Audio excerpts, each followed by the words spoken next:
भगवान श्री कृष्ण ने मथुरा वृंदावन को छोड़ने के बाद समुद्र तट पर अपनी द्वारिका बसाई थी, जो कौरवों की माता गांधारी और ऋषियों द्वारा दिए गए श्राप के कारण तहस नहस हो गई थी।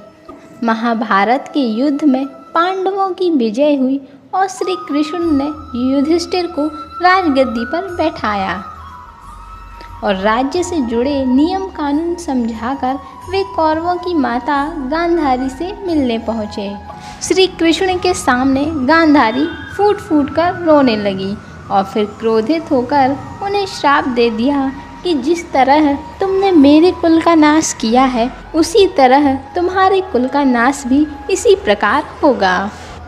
लेकिन श्री कृष्ण ने मानव रूप में लिए अपने जन्म का मान रखा और गांधारी को प्रणाम करके वहाँ से चले गए।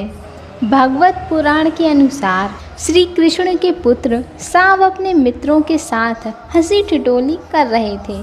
उसी समय महर्षि विश्वामित्र और कंव ऋषि ने द्वारिका में प्रवेश किया। सांब के मित्रों ने सांब को एक महिला के वेश में तैयार किया और महर्षि विश्वामित्र तथा कंव ऋषि के सामने लेकर पहुंच गए और उनसे कहने लगे, यह स्त्री गर्भवती है, आप देखकर बताइए कि इसके गर्भ से क्या उत्पन्न होगा। दोनों ही ऋषि इन युवकों के परिहास से बहुत क्रोधित हो गए। उन्होंने कहा, इसके गर्भ से एक मूसल उत्पन्न होगा, जिससे तुम जैसे दुष्ट, असभ्य और क्रूर लोग अपने समस्त कुल का नाश कर लेंगे। इस घटना का पता जब श्री कृष्ण को चला, तब उन्होंने कहा, यह ऋषियों की वाणी है, व्यर्थ नहीं जाएगी। अगले ही दिन सांब ने एक मूसल को उत्पन्न किया। इस मूसल को राजा उग्रसेन ने समुद्र में फिकवा दिया।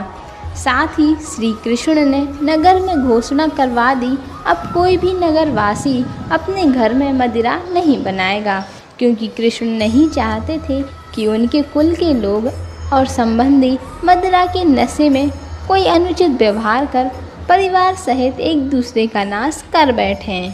श्री कृष्ण ने सभी यदुवंशियों को तीर्थ पर जाने के लिए कहा। इस पर सभी लोग द्वारिका नगरी से तीर्थ के लिए निकल गए और एक जगह विश्राम के दौरान सभी लोग आपस में भिड़ गए। यह बहसबाजी झगड़े और मारकाट में बदल गई थी और इस दौरान ऋषियों का श्राप इस रूप में फलीभूत हुआ कि सांब ने जिस मूसल को उत्पन्न किया था, उसके प्रभाव से उस क्षेत्र में खड़ी एर का घास को जो भी उखाड़ता, वह एक मूसल का रूप ले लेती और ऐसा मूसल कि जिसके एक प्रहार से ही किसी के प्राण चले जाएं। और इस लड़ाई में श्री कृष्ण के पुत्र प्रद्युम्न भी मारे गए थे। सूचना मिलते ही श्री कृष्ण प्रभास क्षेत्र पहुँचे। अपने पुत्र प्रियजनों को मृत देखकर क्रोध में वहाँ खड़ी एर का घास को उखाड़ लिया और हाथ में आते ही उस घास ने एक मूसल का रूप ले लिया और जो भी लड़ाई में बचे हुए लोग थे, उन सभी का वध कर दिया। इस घटना के कुछ समय बाद ही श्री कृष्ण एक पेड़ के नीचे योग समाधि ले रहे थे। इसी दौरान जरा नामक एक शिकारी वहाँ हिरण की तलाश में आया और जरा ने कृष्ण के हिलते हुए पैरों को हिरण समझकर तीर चला दिया और वह तीर श्री कृष्ण के पैर में लगा। इसके बाद शिकारी श्री कृष्ण के पास पहुंचा और अपनी गलती के लिए उनसे क्षमा मांगने लगा।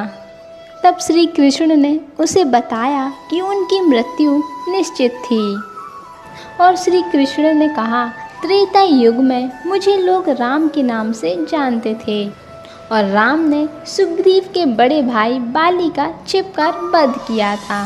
अपने पिछले जन्म की सजा उन्हें इस जन्म में मिलनी ही थी। दरअसल जरा नामक शिकारी ही पिछले जन्म में बाली के रूप में था। यह कहकर श्री कृष्ण ने अपना शरीर त्याग दिया और श्री कृष्ण की मृत्यु को ही कलयुग की शुरुआत माना जाता है।